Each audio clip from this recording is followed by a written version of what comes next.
Hi guys, welcome to be banker. स्वागत है आपका आज की क्लास में। आज के वीडियो में मैं हूं प्रीति मैम और आज मैं लेकर के आ गई हूं आपके लिए एक और नई जबरदस्त वाली क्लास।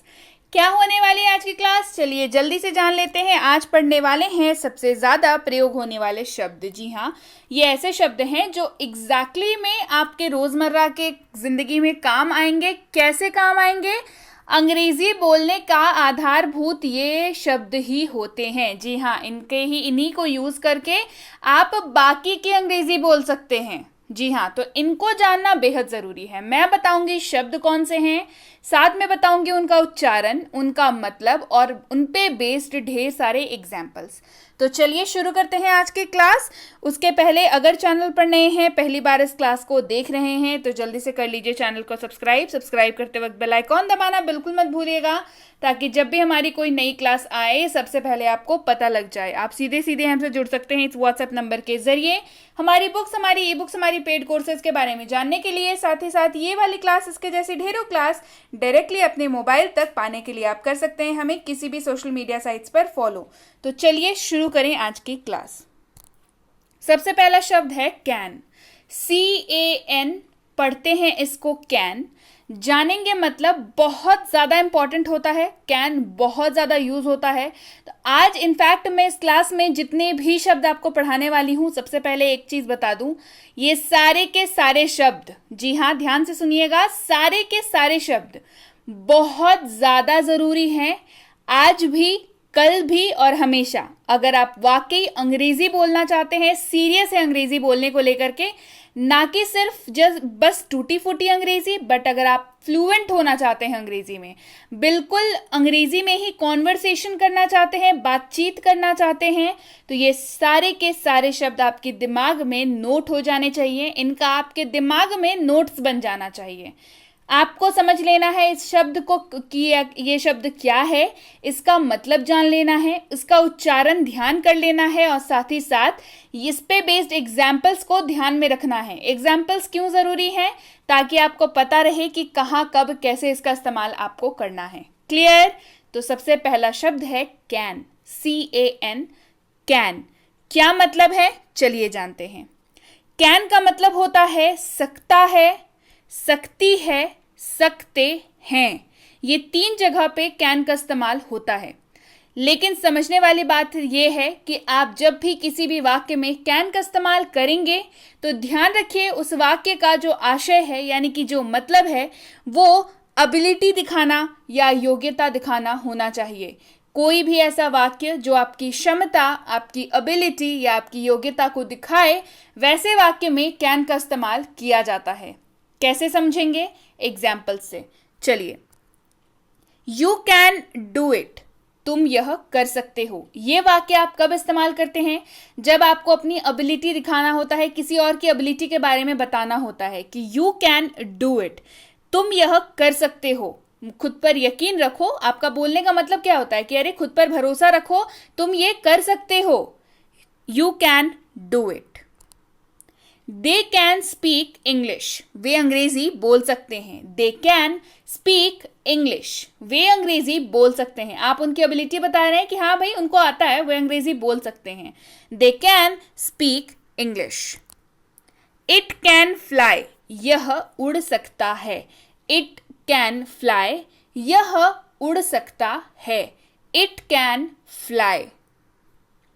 शी कैन स्विम, वह तैर सकती है। काबिलियत बता रहे हैं, योग्यता बता रहे हैं कि हाँ भाई वो तैर सकती है। She can swim. Can I go, क्या मैं जा सकता हूं? यहां पे कैन का इस्तेमाल इंटरोगेटिव सेंटेंस में हो रहा है। कैन आई गो, क्या मैं जा सकता हूं? आप यहां पे क्या कर रहे हैं?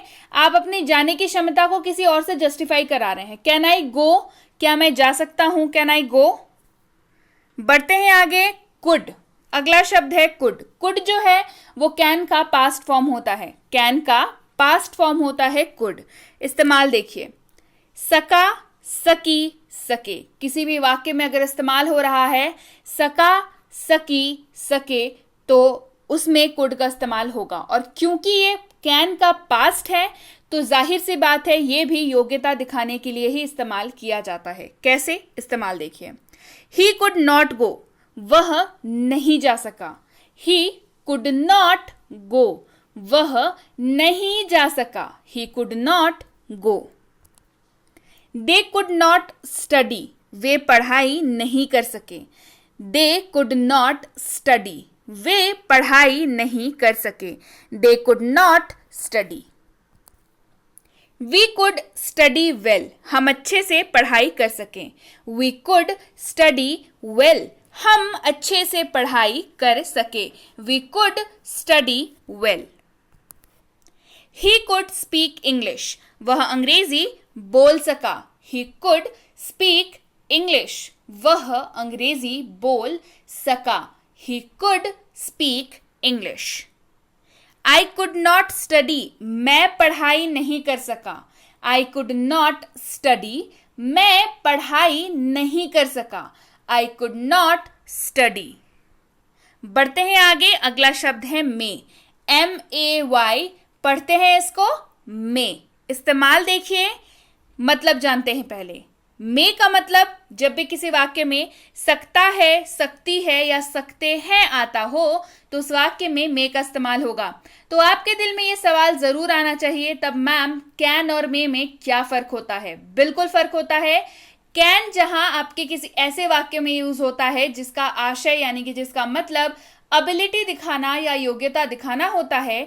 मे जो है ऐसे वाक्य में इस्तेमाल होता है जिसका आशय संभावना, अनुमति या अनुरोध या परमिशन, रिक्वेस्ट का होता है।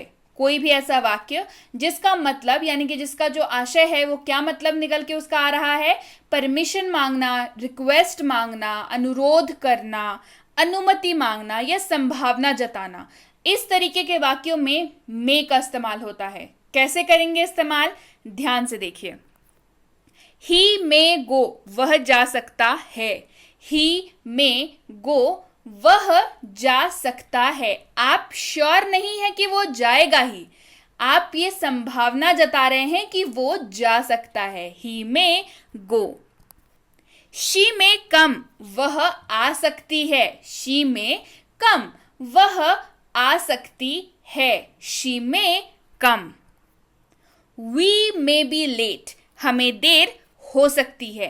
वी मे बी लेट, हमें देर हो सकती है। We may be late. May I come in, क्या मैं अंदर आ सकता हूं। आप यहां पे क्या कर रहे हैं, आप अनुमति मांग रहे हैं किसी से। मे आई कम इन, क्या मैं अंदर आ सकता हूं। मे I come in.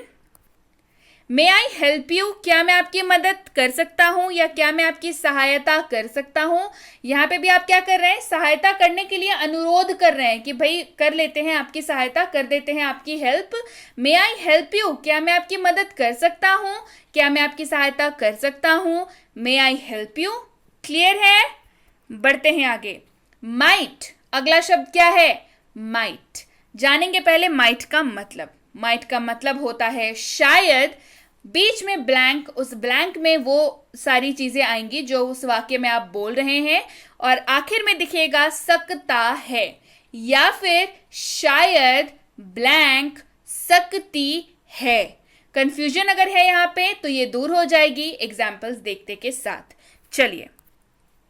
It might rain, तो आपको क्या दिख रहा है, शायद बारिश हो, ये ब्लैंक में हो गया। सकती है दिख रहा है, शायद बारिश हो सकती है। इट माइट रेन, शायद बारिश हो सकती है। It might rain. He might go, वह शायद जा सकता है। ही माइट गो, वह शायद जा सकता है। He might go. Rohit might get sick, Rohan शायद बीमार पड़ सकता है। अब रोहित हो या रोहन हो, कोई भी बीमार पड़ सकता है भाई। Rohan might get sick, Rohan शायद बीमार पड़ सकता है। Rohan might get sick. Clear है। बढ़ते हैं आगे। She might pass the exam, वह शायद परीक्षा पास कर सकती है। She might pass the exam, वह शायद परीक्षा पास कर सकती है। She might pass the exam. Clear? They might be late, उन्हें शायद देर हो सकती है. दे माइट बी लेट, उन्हें शायद देर हो सकती है. They might be late. अगला शब्द है मस्ट, MUST. पढ़ते हैं इसको. मस्ट मतलब जानते हैं पहले. मस्ट का मतलब होता है अवश्य चाहिए. मस्ट का क्या मतलब होता है? अवश्य चाहिए. इस्तेमाल देखिए. They must apologise. अब अपोलोजाइज का मतलब होता है माफी मांगना. दे मस्ट अपोलोजाइज, उन्हें अवश्य माफी मांगनी चाहिए. दे मस्ट अपोलोजाइज, उन्हें अवश्य माफी मांगनी चाहिए. They must apologise. He must go, उन्हें अवश्य जाना चाहिए. ही मस्ट गो, उन्हें अवश्य जाना चाहिए. ही must go. I must help them. मुझे अवश्य उनकी मदद करनी चाहिए. I must help them. मुझे अवश्य उनकी मदद करनी चाहिए. I must help them. Rohan must appear in the exam. Rohan को परीक्षा में अवश्य उपस्थित होना चाहिए. Rohan must appear in the exam. Rohan को परीक्षा में अवश्य उपस्थित होना चाहिए. Rohan must appear in the exam. Clear है? बढ़ते हैं आगे. They must buy a car. उन्हें अवश्य एक कार खरीदनी चाहिए. They must buy a car. Clear है? चलिए बढ़ते हैं आगे. अगला शब्द है will, WILL. पढ़ते हैं इसको. will मतलब जान लेते हैं. तो विल का मतलब होता है गा, गे, गी. जी हाँ, ये कैसा मतलब है? बिल्कुल सही मतलब है. किसी भी वाक्य के अंत में जहां आपको दिख जाए गा, गे, गी, तो उस वाक्य में इस्तेमाल हुआ होगा विल. कैसे? चलिए देखते हैं. They will go to home. वे घर जाएंगे. They will go to home. वे घर जाएंगे. They will go to home. बढ़ते हैं आगे. I will study. मैं अध्ययन करूंगा या मैं पढ़ाई करूंगा. I will study. मैं अध्ययन करूंगा या मैं पढ़ाई करूंगा. I will study. अगला है ही विल गो. वो जाएगा. He will go. वो जाएगा. He will go. He will play. वह खेलेगा. He will play. वह खेलेगा. He will play. Rohan will dance. Rohan dance करेगा. Rohan will dance. Rohan dance करेगा. Rohan will dance. अगला है वुड, WOULD. पढ़ते हैं इसको. वुड मतलब क्या होता है? मतलब भी होता है गा, गे, गी. लेकिन समझने वाली बात यह है कि वुड का इस्तेमाल आप ऐसे वाक्य में करेंगे जिसका आशय यानी कि जिसका मतलब संदेह या संभावना जैसा होगा. मतलब जो वाक्य संभावना जताता हुआ दिखेगा या संदेह जताता हुआ दिखेगा, वैसे वाक्यों में वुड का इस्तेमाल किया जाता है. एग्जाम्पल से और भी बेहतर समझ आएगा. चलिए देखते हैं एग्जाम्पल्स.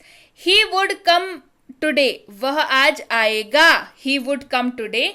वह आज आएगा. तो जैसे ही आप बोलते हैं वह आज आएगा या ही वुड कम टुडे, तो जैसे ही आपने वुड का इस्तेमाल कर लिया तो ये साफ है कि आप श्योर नहीं है उस चीज को लेकर के. आप संभावना जता रहे हैं ही वुड कम टुडे. वह आज आएगा, है ना. He would come today. I would complain. मैं शिकायत करूंगा. I would complain. मैं शिकायत करूंगा. अब आप श्योर नहीं है कि आप शिकायत करेंगे या नहीं करेंगे, बट आप शायद सोच रहे हैं कि हाँ शिकायत करूंगा. I would complain. मैं शिकायत करूंगा. I would complain. Would you stop. क्या तुम रुकोगे. Would you stop. क्या तुम रुकोगे. Would you stop. She would pass the exam. वह परीक्षा उत्तीर्ण करेगी या परीक्षा पास करेगी. She would pass the exam. आप श्योर नहीं है, आपको एग्जाम पास करने पे संदेह है, आप संभावना जता रहे हैं कि एग्जाम पास तो कर लेगी, है ना. She would pass the exam. वह परीक्षा पास कर लेगी या करेगी. She would pass the exam. वह परीक्षा उत्तीर्ण करेगी. क्लियर है? अगला आगे बढ़ते हैं. It would rain today. आज बारिश होगी. It would rain today. आज बारिश होगी. आप श्योर हैं? आप श्योर हो सकते हैं क्या बारिश होगी कि नहीं होगी, लेकिन आप संभावना जरूर जताते हैं कि आज बारिश होगी. It would rain today. आज बारिश होगी. क्लियर? चलिए बढ़ते हैं आगे. अगला शब्द है शैल. SHALL. पढ़ते हैं इसको. शैल मतलब होता है गा, गे, गी. लेकिन इसके ऊपर वाक्य जानने से पहले आप ये जान लीजिए कि अब स्पोकन इंग्लिश में शैल का इस्तेमाल नहीं किया जाता. जी हाँ, व्यवहारिक तौर पर शैल का इस्तेमाल स्पोकन इंग्लिश में नहीं किया जाता. तो इसको मतलब आप जान लीजिए कि गा, गे, गी इसका मतलब होता है, यानी कि ऐसे किसी भी वाक्य में जहां पे गा, गे, गी आ रहा है शैल का इस्तेमाल भी हो सकता है. लेकिन व्यवहारिक तौर पर स्पोकन इंग्लिश में शैल का इस्तेमाल अब नहीं किया जाता. क्लियर? अब शैल को लेके कंफ्यूजन नहीं होगी. मुझे ढेर सारे मैसेजेस आते हैं, ढेर सारे कमेंट्स आते हैं, मैम शैल का यूज बताओ, शैल का यूज बताओ. तो भाई जान लीजिए शैल का यूज तो गा, गे, गी के तौर पे होता है, लेकिन अब नहीं होता स्पोकन इंग्लिश में व्यवहारिक तौर पर. क्लियर? अब डाउट नहीं है. चलिए बढ़ते हैं आगे. शुड. SHOULD. शुड मतलब क्या होता है जान लेते हैं. शुड का मतलब होता है चाहिए. शुड का मतलब क्या होता है? चाहिए. इस्तेमाल देखते हैं. He should wake up early. उसे जल्दी उठना चाहिए. He should wake up early. उसे जल्दी उठना चाहिए. He should wake up early. We should be polite. हमें विनम्र होना चाहिए. We should be polite. हमें विनम्र होना चाहिए. We should be polite. She should study. उसे पढ़ाई करनी चाहिए. She should study. उसे पढ़ाई करनी चाहिए. She should study. बढ़ते हैं आगे. I should apologize. मुझे माफी मांगनी चाहिए. I should apologize. मुझे माफी मांगनी चाहिए. I should apologize. They should work hard. उन्हें कड़ी मेहनत करनी चाहिए. They should work hard. उन्हें कड़ी मेहनत करनी चाहिए. They should work hard. Clear है? चलिए बढ़ते हैं आगे. अगला शब्द है used to.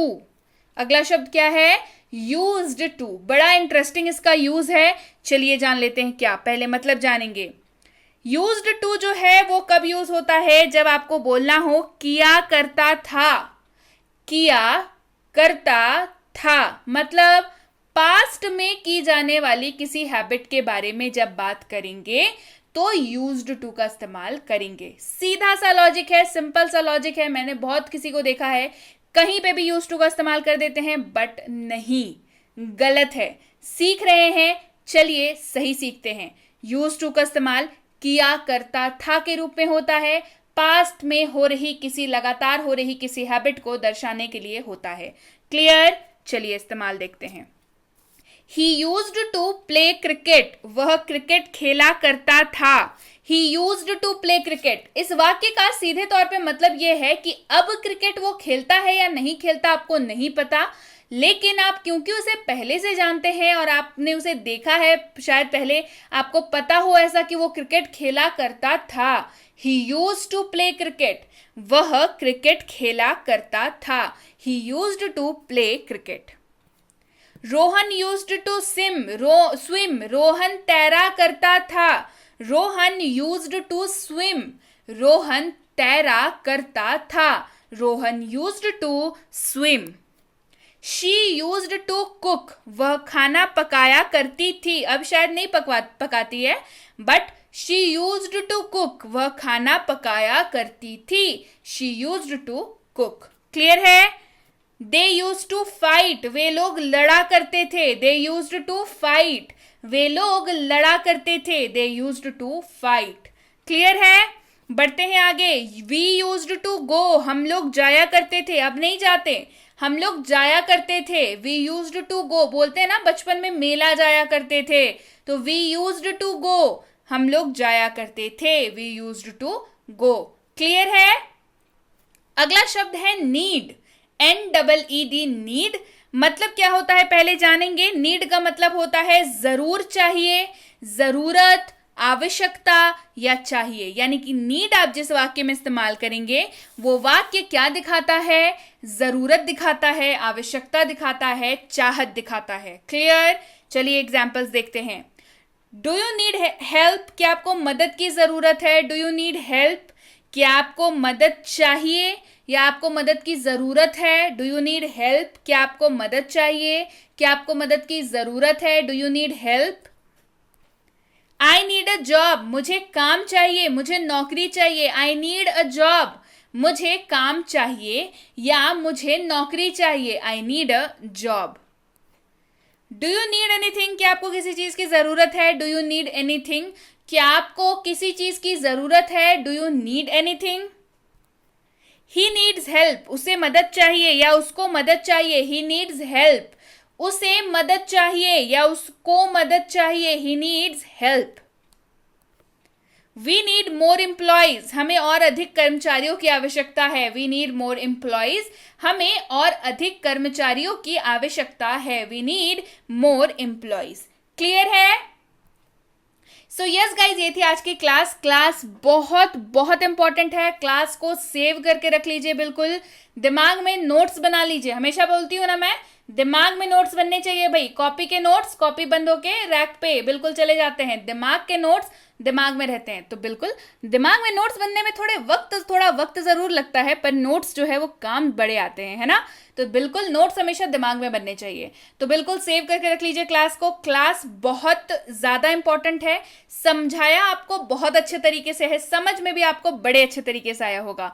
तो अगर ये सारी चीजें हुई है तो फिर अब आपको क्या करना है? आपको करना है क्लास को लाइक और करना है कमेंट, और हाँ, इस क्लास को शेयर जरूर कर दीजिएगा। जी हाँ, बहुत जरूरी क्लास है, बहुत ज्यादा काम आने वाली है उन सबके जो भी अंग्रेजी बोलना चाहते हैं। तो सब तक ये क्लास पहुंचनी जरूर चाहिए, बिल्कुल है ना, पहुंचनी चाहिए ना। जल्दी शेयर कर दीजिए, लाइक कर दीजिए क्लास को। नीचे कमेंट करके मुझे बताइए कि मैम क्लास बड़ी अच्छी लगी, आप चाहते हैं कि इन्हीं शब्दों पे बेस्ड और ज्यादा एग्जाम्पल्स के साथ मैं आपको समझाऊं, तो वो भी कमेंट करके बताइए। उसकी भी क्लास यानी कि प्रैक्टिस वाली क्लास जो है वो भी जल्दी ही लेकर के आऊंगी। इसके साथ ही आप सबके लिए है गुड न्यूज, बहुत जल्दी लॉन्च करने जा रही हूँ आप ही सबके लिए एक्सक्लूसिव 3 किताबें बैक टू बैक। बड़ी मेहनत लग रही है भाई, तीनों किताबें तैयार हो रही हैं। 3 किताबें लॉन्च कर रही हूँ। एक होने वाली है हेल्पिंग वर्ब्स के ऊपर, एक होने वाली है DLS यानी कि डेली लाइफ सेंटेंसेस के ऊपर, एक होने वाली है DLW यानी कि डेली लाइफ वर्ड्स के ऊपर। तीनों ही किताबें माइलस्टोन बुक्स होंगी, बिल्कुल याद रखिएगा। ये आप गेम चेंजर होंगी आपकी इंग्लिश कम्युनिकेशन में, यानी कि आपकी अंग्रेजी सीखने की जर्नी में, साथ ही साथ वार्तालाप करने की जर्नी में भी बहुत ज्यादा आपको काम आने वाली है। कमेंट करके मुझे बताइए आपकी फेवरेट इसमें से कौन सी होने वाली है। और अगर आपने अभी तक नहीं देखी है हमारी 6.5 घंटे में अंग्रेजी बोलें कि फ्री स्पोकन इंग्लिश की कोर्स, जी हाँ, घबराइए नहीं, फ्री स्पोकन इंग्लिश की कोर्स है तो इसका मतलब ये नहीं कि इसमें आप सीखेंगे नहीं, ये बात तो दिमाग से निकाल ही दीजिए। फ्री कोर्स है, आज तक बहुत सारे लोगों ने इसकी मदद से सीखा है। बाकायदा इसकी classes class 1, class 2, class 3, class 4 ऐसे करते करते आपको 60+ क्लासेस मिल जाती हैं, वीडियो लेक्चर्स मिलती हैं। बिल्कुल बड़े काम की चीज है, अभी तक फ्री रखा हुआ है, आप सबकी ही रिक्वेस्ट पे, आप सबके ही लिए रखा हुआ है फ्रीज को अभी तक। तो डेफिनेटली ये मौका गवाइए नहीं। करना क्या है, बस बहुत ज्यादा कुछ करने को तो बोल नहीं रही हूं। इस नंबर पर करना है आपने व्हाट्सएप, मंगवा लेना है इस कोर्स को अपने फोन पे अभी के अभी। इसी के ऊपर बेस्ड ई बुक की फ्री सैंपल भी आपको मिल सकती है। सोचिए इतनी फैसिलिटी कहाँ मिलेगी भाई, ई बुक भी मिल रही है साथ में, फ्री सैंपल ई बुक है ना, ये भी आपको मिल सकती है। करना क्या है, बस लिख के भेजना है मुझे 6.5 घंटे वाली कोर्स और सैंपल ई बुक चाहिए, ये दोनों ही आपको भेज दी जाएंगी। कृपया करके याद रखें 6.5 घंटे वाली कोर्स लिख करके ही भेजें, क्योंकि हमारे पास और भी ढेर सारी कोर्सेज हैं। जी हाँ, बिल्कुल फ्री कोर्सेज हैं और भी ढेर सारी। तो कई बार कंफ्यूजन हो जाती है, टीम मेंबर को समझ नहीं आता आपको क्या चाहिए, आप क्या लिख के भेजते हैं, वो थोड़ा समझने में मुश्किल हो जाती है। अगर आपको उतने भी मुश्किल होती है तो स्क्रीन पे भी जो आपको दिख रहा है उसकी फोटो ले लीजिए और इस फोटो को ही व्हाट्सएप कर दीजिए, तो हमें समझ आ जाएगा भाई कि आपको 6.5 घंटे वाली कोर्स और उसकी सैंपल ई बुक चाहिए। इतना, अब इससे आसान मैं क्या बनाऊं। आप ही बताओ, है ना, इससे आसान क्या बना दूं। इसमें मिलती हैं आपको वीडियो लेक्चर, साथ ही मिलते हैं होमवर्क और प्रैक्टिस क्वेश्चंस। तो डेफिनेटली आपकी अंग्रेजी तो सुपर डुपर हिट होने वाली है इस कोर्स को करने के बाद। लेकिन हाँ, करना पूरा, है ना, पूरा कोर्स करना है। क्लियर? चलिए, ये है premium WhatsApp spoken English course, यानी कि premium spoken English course WhatsApp की सहूलियत पे। अब व्हाट्सएप तो सबके फोन पे है ना। अब इसी की सहूलियत पे अगर आपको अंग्रेजी सिखा दी जाए तो कैसा हो। अच्छा आइडिया है ना। तो जल्दी से इस नंबर पे इंक्वायरी करिए, पता कर लीजिए कि इसकी अगली बैच कब शुरू हो रही है। ढेर सारे लोग ऑलरेडी इस कोर्स को कर रहे हैं, व्हाट्सएप की सहूलियत पे कर रहे हैं। तो अगर आपके दिल में कुछ क्वेश्चंस हैं इसको लेकर के, जैसे कि कोर्स कब आती है, रूटीन क्या है, कितने दिनों का कोर्स है, आपको नोट्स कैसे मिलेंगे, आपको अगर डाउट आएगा तो ये कैसे इनकाउंटर किया जाएगा, यानी कि ये कैसे सॉल्व किया जाएगा, ये सारी की सारी चीजें इसमें आपको व्हाट्सएप नंबर पर बता दी जाएंगी। करना क्या है, अगेन से बस वही करना है, या तो आप इस कोर्स का नाम लिख करके भेजें, या तो इसी स्क्रीन की फोटो लेकर के भेज दें, तो हमें समझ आ जाएगा आपको इस कोर्स की डिटेल्स चाहिए, आपको इस कोर्स की डिटेल्स भेज दी जाएंगी। क्लियर? इसके साथ ही ये है बेसिक इंग्लिश ग्रामर कोर्स, बिल्कुल वही वाले ग्रामर कोर्स जिसका आपको था इंतजार, जिसमें सिखाया जाता है जीरो से ग्रामर। जी हाँ, जीरो से शुरुआत की जाती है, ऐसा समझ के कि भाई जीरो है, ये जीरो से चलिए शुरुआत करते हैं, और आपको बना दिया जाता है एडवांस ग्रामर सीखने के लिए पूरी तरीके से तैयार। तो क्या कोर्स है, कितने दिनों का है, अगली बैच कब शुरू हो रही है, ये सारी डिटेल्स के लिए करना होगा आपको इस नंबर पर व्हाट्सएप, या तो कोर्स का नाम लिखकर या तो फोटो लेकर के। क्लियर? अब भाई, बच्चों को ग्रामर सिखाना बच्चों का खेल तो होता नहीं, लेकिन अब ये आसान है क्योंकि बी बैंकर लेकर के आया है basic English grammar for kids, जो कि एक साइकोलॉजिकली डिजाइंड कोर्स है जिसमें छोटे बच्चों को खेल खेल में ग्रामर सिखाया जाता है, जिससे उनके कॉन्सेप्ट्स जो हैं बिल्कुल बिल्कुल क्रिस्टल क्लियर हो जाते हैं, तो उन्हें बोरियत नहीं होती। सबसे पहली चीज, इसी वजह से ज्यादा देर पढ़ पाते हैं और आराम से सीख जाते हैं। इसकी इंक्वायरी भी आप इस नंबर पर कर सकते हैं। इंक्वायरी कैसे करनी है, जैसा मैंने बताया वैसे ही, फोटो लेकर या तो कोर्स का नाम लिखकर। यह है basic English grammar and writing for school, यानी कि आप किसी भी स्कूल में पढ़ते हो, आप किसी भी क्लास में पढ़ते हो, आप किसी भी बोर्ड के स्टूडेंट हो, इंग्लिश के पेपर में अगर आपको भी लगता है कि ग्रामर और राइटिंग सेक्शन आपको बहुत ज्यादा मुश्किल लगता है, स्कोर करने में बहुत दिक्कत होती है, तो ये कोर्स बिल्कुल आपके लिए है। राइटिंग सेक्शन मतलब ऐसे writing, debate writing, letter writing, notice writing, speech writing, letter to editor, letter for enquiry and what not, ये जितनी भी सिलेबस है इंग्लिश की राइटिंग सेक्शन की, ये सारी इसमें आपको कवर कराई जाती है। साथ ही साथ ग्रामर भी कराया जाता है, बिकॉज ग्रामर एक तो क्वेश्चन सॉल्व करने में काम आता है ना। कितने नंबर के आते हैं ग्रामर, कमेंट करके मुझे बताइए। साथ ही साथ राइटिंग सेक्शन में ग्रामर का बहुत बड़ा रोल होता है। टीचर्स ग्रामर के बेसिस पे, स्पेलिंग मिस्टेक्स के बेसिस पे ही आपको नंबर देते हैं। तो इसकी इंक्वायरी भी आप इस नंबर पर कर सकते हैं कि आपको इंग्लिश के पेपर में नंबर कैसे लाने हैं। जी हाँ, तो इसकी या तो फोटो लेकर के या तो फिर कोर्स का नाम लिख करके आप इंक्वायरी कर सकते हैं। और अगर आप वाकई एक सीरियस एस्पिरेंट हैं जो किसी भी ऐसे कॉम्पिटिटिव एग्जाम की तैयारी कर रहे हैं जिसमें अंग्रेजी पूछी जाती है, तो ये कोर्स बिल्कुल आपके लिए है। चाहे हो आपकी आरसी यानी कि रीडिंग कॉम्प्रिहेंशन, चाहे हो ग्रामर, चाहे हो वोकैबुलरी, चाहे हो क्वेश्चंस, सारी चीजें शुरुआत जीरो से होगी, लेके जाएंगे एडवांस तक। जिस भी एग्जाम की आप तैयारी कर रहे हैं उस पे बेस्ड, यानी कि उसके पैटर्न पे बेस्ड क्वेश्चंस की प्रैक्टिस कराई जाती है। चाहे आप किसी भी एग्जाम की तैयारी कर रहे हो, आपके पर्टिकुलर एग्जाम पे फोकस करके आपको क्वेश्चंस की प्रैक्टिस कराई जाती है। तो इसकी इंक्वायरी भी आप इस नंबर पर कर सकते हैं। इंक्वायरी करते वक्त ध्यान रखें, कोर्स का नाम लेकर के इंक्वायरी भेजें, या तो कोर्स की ये जो सामने आपके स्क्रीन पे दिख रही है फोटो, उसको लेकर के इंक्वायरी भेजें। और इंक्वायरी करने के बाद 12 से 48 घंटों का वक्त लग जाता है रिप्लाई मिलने में। तो अगर मैसेज कर दिया है तो निश्चिंत हो जाएं, आपको रिप्लाई जरूर मिलेगा, घबराइए नहीं, आपको रिप्लाई जरूर मिलेगा, निश्चिंत रहिए इस बात के लिए। Clear? So yes guys, that's it for today. Thank you so much for watching. Be with Be Banker, empowering lives through knowledge. Thank you so much for watching. Stay tuned to